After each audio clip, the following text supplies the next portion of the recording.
Welcome to a special Team Vigo Spotlight. I'm Bill Riley, Director of Communications for the Vigo County School Corporation. We know that you have many questions about our back-to-school plan. For help with the why of our plan, I visited Rose-Hulman Institute of Technology, the nation's top science, math, and engineering college, to talk with microbiologist Dr. Jen O'Connor. She's a 20-year resident of Terre Haute and the mother of children in our schools. So you're a microbiologist. Tell me a little bit about your previous research on coronaviruses. So when I was in graduate school at the University of Tennessee, and then actually did a postdoctoral fellow there as well, my main research focus was coronaviruses.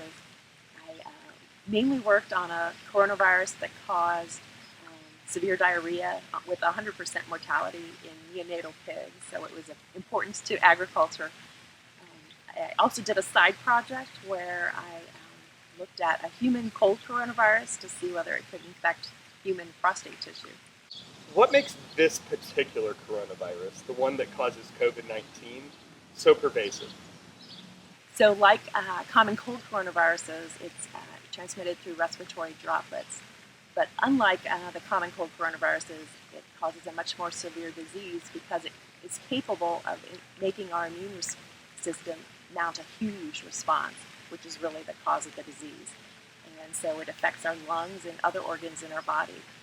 So not only are you a microbiologist, but you're the parent of 2 children in our school system. As somebody who studies microbiology, why are steps like sanitation and masking so important? So every time we release respiratory droplets, they land on surfaces, and coronaviruses can survive on surfaces for days. And so we need to disinfect all those surfaces, because you can imagine touching a surface and then touching your eyes or your nose or your mouth and infecting yourself. And for that reason, you want to wash your sanitize your hands by washing them or using a hand sanitizer. How do these cloth masks work to mitigate the risk of the virus? So cloth masks are a barrier to the release of respiratory droplets. And so we're all taught at a young age to cover our coughs. And so this is like having your cough constantly covered. And this is important because coughing is not the only way to transmit respiratory droplets. They can be transmitted through just talking or breathing. The other thing I want to say about masks is where it doesn't totally prevent the release of respiratory droplets. It can reduce them, and that's very important because we talk about something called infectious dose. An infectious dose is the amount of virus that causes your infection to give you disease. And if there's a number of studies in animals and in humans for many diseases that have shown the higher the infectious dose, the greater severity of disease. So wearing masks can reduce the transmission of respiratory droplets, but it can also possibly reduce the severity of disease if we come in contact with someone with coronavirus. So there's been evidence, generally speaking, that children experience lighter symptoms than adults. So why would we have children wear masks? So many individuals who are infected with coronavirus don't ever show obvious symptoms. If you've been following the return of college football like my family, you know that a number of teams have had players that have tested positive for coronavirus. And these are young, healthy athletes, and they don't show any symptoms of being sick.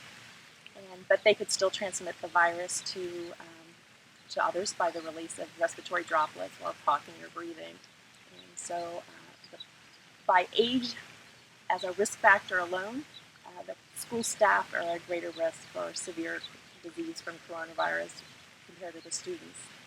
So our kids should wear masks because they may not show symptoms when they are infected with coronavirus, and then they infect the staff that works at the schools. So are these masks safe to wear for an extended period of time? Yes. I've been watching on social media, and there's this misconception that you're breathing in your carbon dioxide and poisoning yourself, and that's not true. Cloth masks are porous, and air and the carbon dioxide we exhale can exchange freely through the mask. And so it may be slightly uncomfortable, but it's not going to be dangerous.